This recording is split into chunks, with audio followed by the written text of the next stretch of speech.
오늘 말씀 마태복음 24장 15절에서 21절.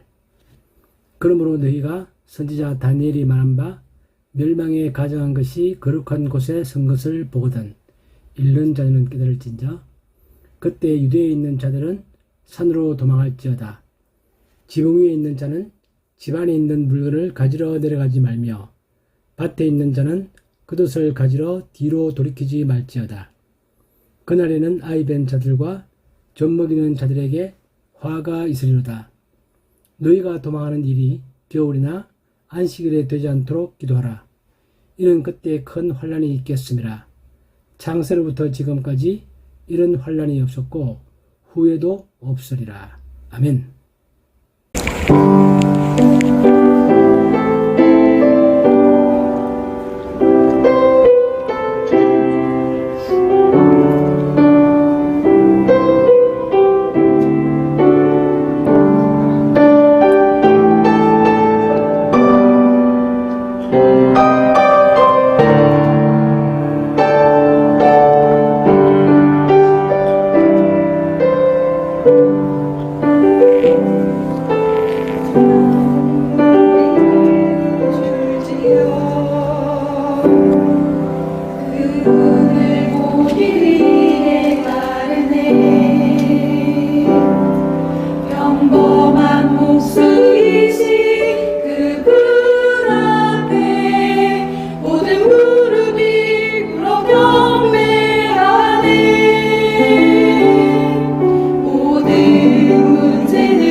엄청 멋있는데요.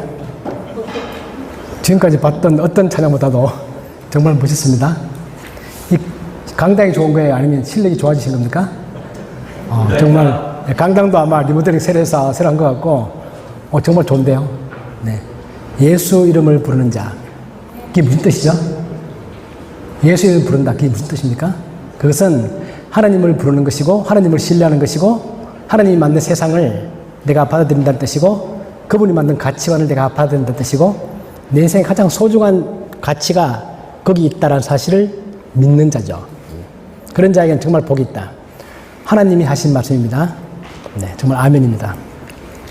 오늘 이 본문을 보면 이 본문 여러분 성경 읽다 보면 이런 본문들을 마치면 좀 그냥 빨리 지나가고 싶죠.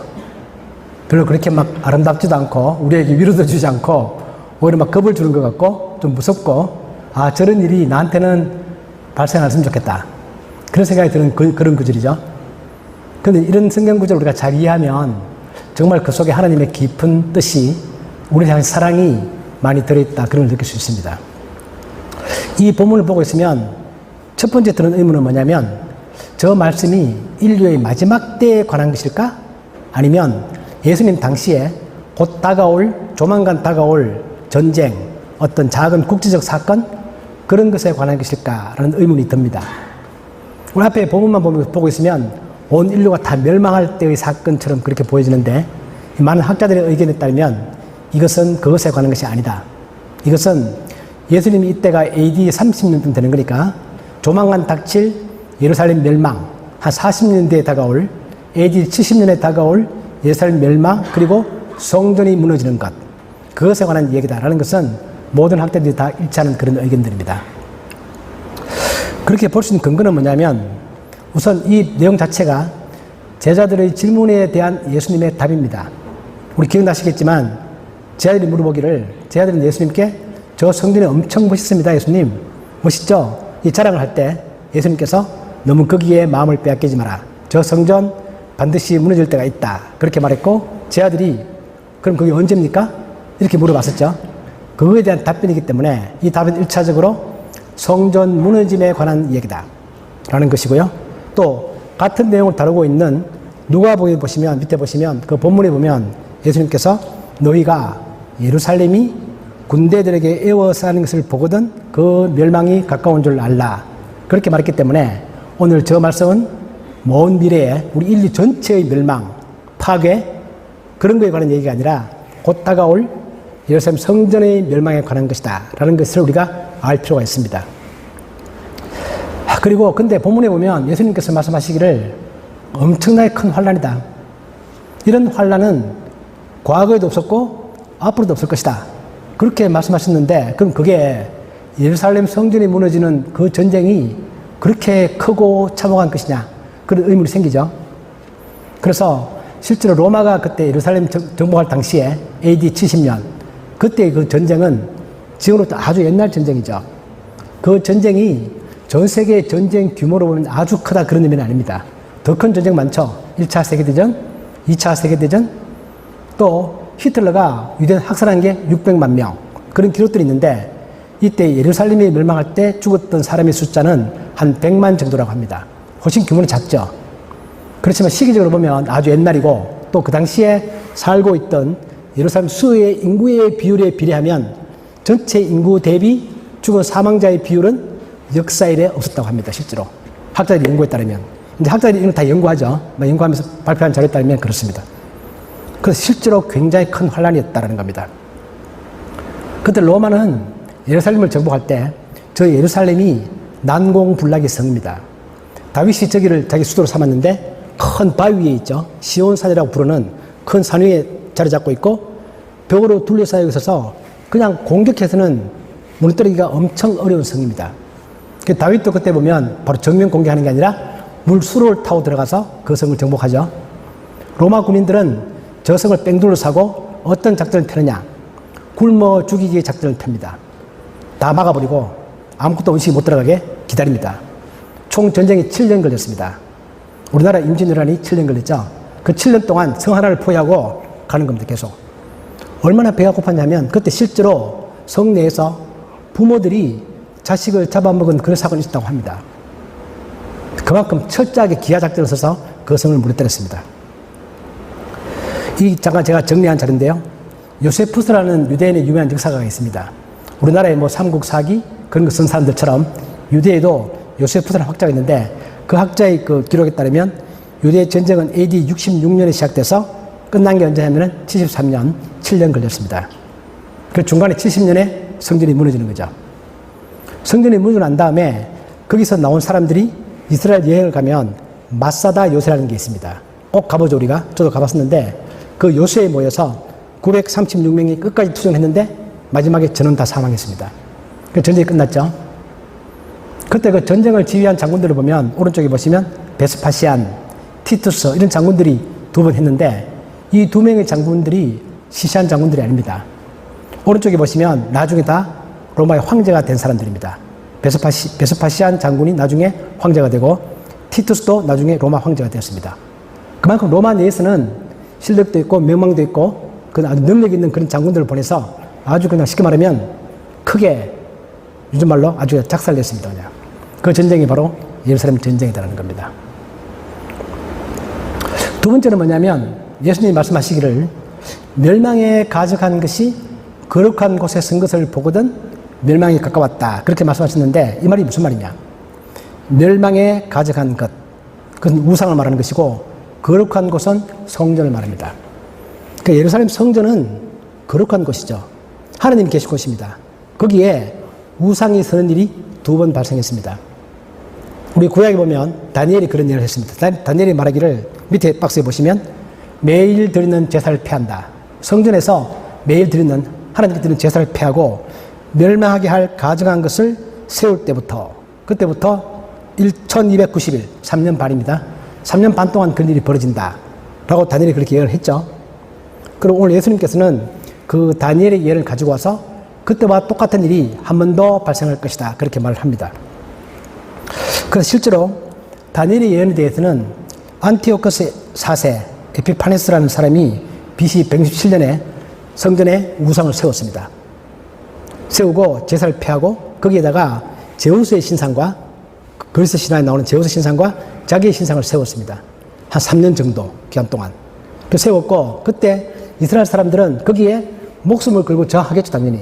하나님이 신전에 지금 말이 되는 얘기냐. 그렇게 해서 그 전쟁을 주도한 사람이 누구냐면 마카비라는 위대한 영웅입니다.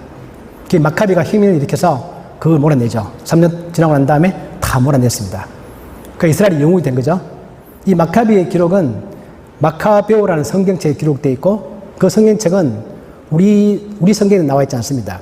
우리가 보통 부르는 외경 그렇게 부르는 것인데 성당에 가면 가톨릭 성경 속에는 이 마카오 상하가 있습니다. 그것을 보면 다 이 전쟁에 관한 다 기록되어 있습니다. 그러니까 실제 있었던 일이죠. 두 번째는 예수님의 예언에 따르면 드디어 로마 군대가 성전을 무너뜨리고 거기에 로마 군대 깃발을 세웁니다. 우리가 생각해보면 성전이라는 것은 하나님께서 모세를 통하여 세우게 했고 그 성전에는 아무나 들어갈 수 없는 곳입니다. 우리 구약에 보시면 또 그리고 성전 속에 지성소는 1년에 딱 한 번 대제사장만이 들어갈 수 있습니다. 아무나 아무 때나 들어가면 그냥 그 자리에서 죽습니다. 그게 성전인데 그 성전을 무너뜨리고 거기에 로마 군대 깃발을 세운다. 그럼 로마 군대는 왜 안 죽죠? 그런 의미 들죠. 하나님이 왜 그걸 방치하시나? 그냥 놔두시나? 그런 생각이 듭니다. 그것이 바로 오늘 이 본문의 핵심이죠. 자, 그래서 곡하기 전에 고전에 보시면 우리가 본문을 읽다 보면 예수님께서 말씀하시기를 그날에는 아이 뵌 자들과 젖 먹이는 자들에게 화가 있을 것이다. 저는 옛날에 저 말을 해석하기 좀 힘들었습니다. 아니, 전쟁이 나 힘들어 죽겠는데 엄마들의 더 큰 화가 있다고 하니까 마치 엄마들에게 더 큰 저주가 있는 거 아닌가 그런 느낌이 약간 드는데 말 자체를 보면 이 말의 의미는 그런 의미가 아닙니다. 더 큰 저주가 아니고 슬프다. 그런 사람들이 더 큰 고통을 당한다. 참 가슴 아픈 일이다. 그렇게 말하는 그런 연민의 정을 표현하는 그런 표현이라고 합니다. 원문 자체의 표현이. 그러니까 우리가 성경을 볼 때 그렇게 이해하고 이 성경을 읽어야 됩니다. 자, 그래서 우리가 지금 보고 있는 게 마태복음 전체에 나와 있는 예수님의 5개의 가르침 중에서 마지막 5번째 가르침이고 5번째 가르침은 예수님께서 마지막 때 종말에 가는 가르침이죠. 이 종말에 가는 가르침은 우리가 이해하기가 또 쉽지도 않고 막 공부하기 쉽지 않은, 또 피하고 싶은 그런 내용들이지만 여기 진정한 하나님의 지혜가 있다는 것입니다. 자, 그래서 하나님의 심판은 제가 여러 번 강조드렸지만 창조적 파괴입니다. 헤르만 헤세가 대미한 책을 쓰면서 그 책에 보면 새는 알을 깨고 나온다, 그런 말이 있죠. 그 말은 태어나는 자는 있던 과거의 세계를 파괴한다는 것입니다. 이게 창조적 파괴죠. 우리가 기술 혁신 다 창조적 파괴입니다. 요새 뭐 IT가 발달하고 인공지능이 발달하고 이 모든 것들은 과거에 있던 것들을 전부 다 파괴시키죠. 새로운 것의 탄생입니다. 이게 창조적 파괴인데 밑에 보시면 어떤 분이 말하기를, 농장을 크게 짓는 분이 말씀하시기를 나무는 자기 나무 가운데 썩은 가지가 있으면 설령 그 분량이 자기의 3분의 1이 된다 하더라도 스스로 버린대요. 그리고 나무에 열매가 맺혀 있는데 그 열매는 반드시 땅에 떨어져야 된다. 그래야지만이 새로운 나무가 된다. 그게 맺혀 있으면 썩는 거죠, 그냥. 그런 얘기를 합니다. 자연의 섭리죠. 예수님도 똑같은 말씀하셨습니다. 예수님이 하늘의 밀이 땅에 떨어져 죽지 아니하면 하늘 그대로 있다. 나무에 맺혀 있는 거죠. 그러나 떨어져서 죽으면 새로운 나무가 되고 거기서 많은 열매를 맺는 것이다. 이게 이제 창조적 파괴고, 하나님의 심판은 우리가 심판을 두려워하거나 무서워하거나 피하고 싶은 그런 게 아니라 창조적 파괴입니다. 더 좋은 것을 주시기 위한, 더 좋은 것을 만들어가기 위한 그런 창조적 파괴입니다. 오늘 하나님은 무엇을 버리십니까? 드디어 때가 돼서 하나님은 이제 하나를 버리십니다.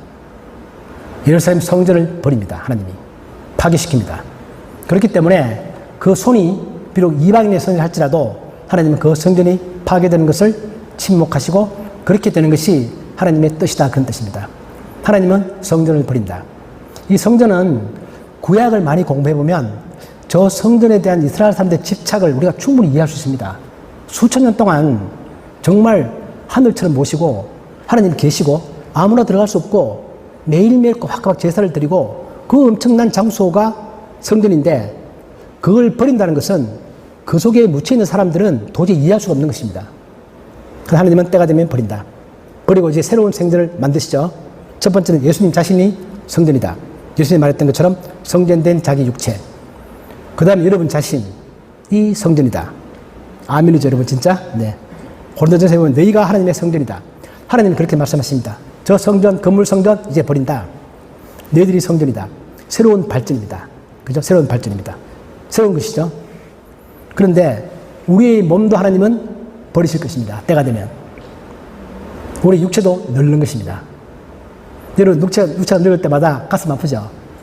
안 늙고 싶죠? 물론 그런다고 해서 우리가 운동을 게을러서 그러면 절대 아닙니다. 운동을 열심히 해야 되고 자기 몸을 잘 관리해야 되지만 분명히 이해할 것은 우리 몸도 때가 되면 버린다. 하나님이 우리가 죽게 만든다라는 것입니다. 하나님의 섭리다. 그래서 보면 우리의 그 사람은 늙어진다. 그러나 우리의 속사람은 날로 새로워지고, 밑에 본문은 베드로가 쓴 본문인데요. 베드로가 말하기를, 베드로 후서는 베드로의 유언장과 같은 성경책입니다. 나도 이제 곧 나의 장막을 벗어날 날이 멀지 않았다. 베드로도 알고 있는 거죠. 여러분 다 죽습니다. 그죠? 저도 죽을 것입니다. 누가 먼저 죽을지는 모르지만 아무튼 죽는다는 사실은 명확하죠. 알고 있습니다. 우리 몸도 버린다. 근데 놀라운 것은 뭐냐면 성경에 말했던 것처럼 겉은 늙어지지만 속은 날로 새로워진다. 우리가 영적인 의미도 있지만 현실 이 그래프는 뭐냐면 서울대 행복연구소가 조사한 자료입니다. 안녕지수, 일상생활의 행복을 점수한 지표다. 10점 만점에 20대가 가장 불행하고 점점 더 나이가 들수록 점점 더 행복지수가 높아집니다. 여러분 믿기세요? 어떤 분들은 20대가 아니라 40대, 50대가 가장 힘들다고 말씀하시는 분도 있습니다. 여러분 나이대죠? 스트레스가 정말 많고 삶의 무게가 무거울 때다. 그런데 그거 지나서 50대가 넘어가면 점점 더 행복해지고 60이 지나면 이 표현 없지만 70, 80 갈수록 행복성이 정말 높아진대요. 그건 심리학자들이 연구한 바에 따르면 거의 공동된 의견입니다. 여러분 인정하세요? 여러분이 보시면 저 나이 때 왜 사나? 저 나이 때 저렇게 힘들게 어떻게 사나? 무슨 재미로 살지? 그렇게 가슴 아픈 표정으로 바라보시지만 정작 그분들은 마음속에서 행복하다는 것입니다. 우리 이 그래프를 보면 육신적으로 가장 행복할 때는 20대가 안녕지수는 가장 낮습니다. 아마 약간 이해하실 겁니다. 그때 너무 미래에 대한 걱정, 해야 될 일들, 이런 것들 잔뜩 짓눌려 있을 수 있는 이제 그런 때라고 볼 수 있는 것입니다. 이건 성경이 말하고 있는 바가 아니라 사회학자들이 말하고 있는 건데 성경의 내용과 거의 일치한다. 또 이런 얘기도 있죠. 메슬로의 욕구 5단계. 사람은 생리적 욕구, 채워지면 그다음에 안전의 욕구, 사회적 욕구, 존경의 욕구, 마지막에 최후의 단계는 자아 실현의 욕구다. 이것이 사람에게 가장 큰 행복을 주는 것인데 이것이 아마도 나이 든 사람들이 행복해지는 이유와 관계가 있다고 그렇게 봅니다. 그 사람들이 스스로 이제 아무의 구애 없이 자유롭게 자기 자신을 실현하는 거죠. 내가 좋아하는 것, 내가 추구하고 싶은 것, 자유롭게 추구할 때 사람들은 자아 실현의 욕구가 이루어지고 거기서 행복을 느낀다고 합니다. 그래서 저는 이걸 볼 때 어떤 생각이 드냐면 자아 실현이 뭘까? 자아 실현은 성경으로 보면 하나님이 우리를 만드신 하나님의 형상을 완성시켜 나가는 것입니다. 정말 그렇습니다. 우리는 하나님 원래 만들었는데 형상대로 우리가 타락해서 많이 잃어버렸죠. 우리는 하나님 형상이 무엇인지도 잘 모릅니다. 아까 우리가 찬양했죠. 하나님의 비전이 뭐가 된다? 나의 꿈이 되는 것이고 예수님의 성품이 나의 인격이 되는 것이고 성령님의 권능이 나의 능력이 되는 것이다. 그것이 하나님의 형상이죠. 그래서 성령님의 권능이 나의 능력이 된다고 했더니 제 친구가 저한테 야, 넌 그러면 막 기적 같은 거 베풀 수 있냐? 저한테 물어보더라고요. 그런 의미가 아니라 성령님의 능력은 남들을 이해하고 사랑할 수 있는 능력입니다. 성경이 말하는 바 그 능력을 우리가 점점 더 우리가 키워간다는 것입니다. 그래서 자아 실현의 욕구는 우리가 하나님의 형상을 완성시켜 나가는 그런 단계이고 또 우리가 에베소서에서 바울이 말했던 것처럼 그리스도의 장성한 분량까지 우리가 성장해 가는 것. 이 성장의 즐거움은 메슬로가 말했던 자아 실현의 욕구와 같은 것입니다. 여러분들은 일할 때 뭐 돈을 벌든 일을 하든 내가 뭐 운동을 하든 간에 그 모든 것들은 그 자체가 의미도 있지만 그 속에서 내가 내 자신이 추구하는 바들을 실현해내는 그것으로 말미암아 내가 얻는 행복이 정말 크다는 것입니다. 이건 하나님이 만들어 놓은 세상입니다. 하나님이 만들어 놓은 우리 몸이고 하나님이 만들어 놓은 모든 우주의 메커니즘입니다. 자연스럽죠. 사회의 모든 과학이 하나님의 말씀과 일치한다는 것은 너무나 자연스러운 것입니다. 원래 그렇게 되도록 하나님이 만들어 놓으셨기 때문에 그렇습니다. 그죠? 너무 좋지 않으세요? 자, 우리 구원이라는 것은 영원한 삶을 말한다. 분명히 성경에 말하고 있기를 우리의 구원이라는 것은 고린도전서에 말했던 것처럼 이 썩을 몸이 반드시 썩지 아니함을 입을 것이다. 이 죽을 것이 죽지 아니함을 입을 것이다. 베드로후서에서 베드로도 그렇게 말합니다. 그 보배롭고 지극히 큰 약속을 우리에게 주사 이 약속으로 말미암아 너희가 정욕 때문에 세상에서 썩어질 것을 피하여 신성한 성품에 참여하는 자가 되게 하라는 것이다. 즉 우리가 구원받는다는 것은 신성한 성품, 하나님의 성품에 참여하는 것입니다. 하나님은 여러분들 왜 만드셨을까요? 만들어서 하나님과 같은 그런 존재, 그런 성품으로 만들어가기 위하여 우리를 창조하셨습니다. 이 땅에서 살아가는 과정이 우리가 그런 과정을 살아가고 있는 것입니다. 이거 우리가 명확하게 인식할 필요가 있습니다. 신의 성품, 신성한 성품, 그건 말로만 그렇다는 게 아니라 실제 우리 몸도 현재 여기서 죽을 몸이 아니라 새로운 몸을 받는 것이고 예수님의 몸처럼 우리의 인격도 그렇게 만들어져 가는 것입니다. 그것이 바로 우리의 구원이다.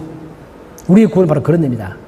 내가 심판을 피해서 살아남는 게 구원이 아니라 우리의 구원은 하나님이 원래 의도하셨던 우리를 그런 존재로 만들어가는 과정이다.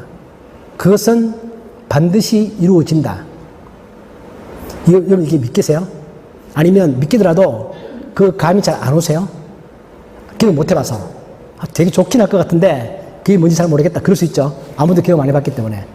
그러나 우리가 성경을 읽어보고 묵상하고 보다 보면 그게 뭔지를 막연히 점점 더 구체적으로 알아가게 됩니다. 정말 하나님 나를 그렇게 만드셨나?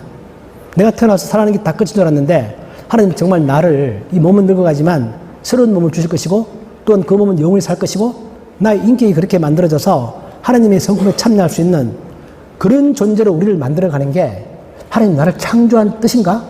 그게 그분의 계획인가? 그게 실제로 이루어질 것인가? 세상에 많은 사람들이 있지만 그 중에서 70억 인구가 다 그렇게 되는 것은 아닙니다. 그렇게 될 사람과 아닌 사람은 나누어집니다. 어떻게 나눠지는 거죠? 예수 이름을 부르는 자. 그 사람들은 그렇게 될 것이고, 그렇지 않은 사람들은 이 땅에 살다가 그냥 사라지고 없을 것입니다. 딱 그것뿐입니다. 우리는 그런 존재로 내가 선택한 것도 아니고 하나님이 선택하셔서 나를 그런 존재로 선택했다. 창세 전에 우리를 선택했다. 그런 존재로 만들어 가기로 하나님이 결정하시고, 그게 하나님의 뜻이죠. 그게 바로 우리들의 삶 가운데 일어나는 일입니다. 그 사람들의 마음속에는 막연하게 모든 인간들은 전부 다 영혼을 사모하는 마음을 갖게 되어 있습니다. 소설의 주제가 뭐죠, 여러분? 연애소설의 주제, 영원한 사랑. 항상 영원한 주제이면서 영원한 주제가 바로 영원한 사랑이다. 이 사람들의 마음속에는 영혼을 사모하는 마음이 있습니다. 하나님 주셨습니다. 전도서에 보면 사람들에게는 영혼을 사모하는 마음을 주셨다. 그런데 그 영혼이 실제로 우리들의 삶 가운데 이루어진다는 것입니다. 이게 우리들의 앞길에 남아있는 것입니다. 여러분 앞으로 살아가야 될 삶이 바로 이러한 과정을 여러분들이 살아가는 것입니다. 여러분들이 내가 하루하루 살아가면서 의미 없어 보이고 별로 바뀌는 게 없어 보이고 그렇지만 살아가는 그 모든 과정이 이러한 길을 내가 지금 살아가고 있는 중에 있다. 앞으로 이 일은 반드시 99%도 아니고 100% 반드시 내 삶에 이루어진다. 누구 때문에? 하나님 때문에. 하나님이 능력이 없으시냐? 하나님이 약속을 안 지키시는 분인가? 그거 아니죠.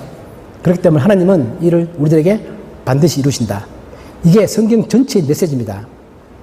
우리가 전체 심판을 볼 때마다 저 심판은 창조적 파괴이고 저걸 통해 하나님은 옛날 것을 없어져야 할 것들을 과감히 버리고 이스라엘 사람들이 성전에 지나치게 집착하기 때문에 그 집착을 버리게 하는 것입니다. 하나님 뜻은 원래 그게 아니다. 그 성전은 템포러리로 일시 동안 있는 것이다. 그걸 가르치시고 큰 흐름 가운데서 큰 역사 가운데서 나의 하루하루의 삶을 생각하고 의미를 깨닫고 그렇게 살아가는 것이 하나님이 우리들에게 바라시는 우리 삶의 모습입니다. 크게 아멘 한번 해보세요. 마음속으로 하지 마시고 크게 한번 해보세요. 아멘. 진짜 그렇습니다, 여러분. 제가 그냥 뻥친 소리가 절대 아닙니다. 성경이 말하고 있는 것입니다. 우리가 그걸 가슴에 가지고 있으면 내가 힘들 때 어려울 때도 잘 이길 수 있고 나에게 생기는 모든 문제를 내가 저 틀 속에서 해석하면 잘 내가 해석할 수 있고 앞으로 나아갈 길을 우리가 알아낼 수 있습니다. 그런 축복이 우리 여러분 모두에게 함께 하시기를 예수님 이름으로 축복합니다. 아멘. 하나님 아버지, 우리를 창세전에 선택하시고 저와 같이 우리를 하나님의 성품에 참여할 수 있는 자로 선택하셔서 그렇게 만들어 가심을 감사합니다. 하나님, 우리가 매 순간마다 나를 향하신 하나님의 그 큰 뜻을 결코 잊지 않고 하나님의 그 큰 흐름을 내가 반드시 기억하며 살아가는 복된 저희들이 되게 하여 주옵소서. 매일매일이 작은 어려움들이 있고 매일매일의 갈등들이 많이 있지만 그러나 나는 그 가운데서도 살아계시고 영원하신 하나님을 바라보며 그 하나님을 믿는 신뢰를 가지고 살아가는 저희들이 되게 하여 주옵소서. 예수님의 이름으로 기도하옵나이다. 아멘.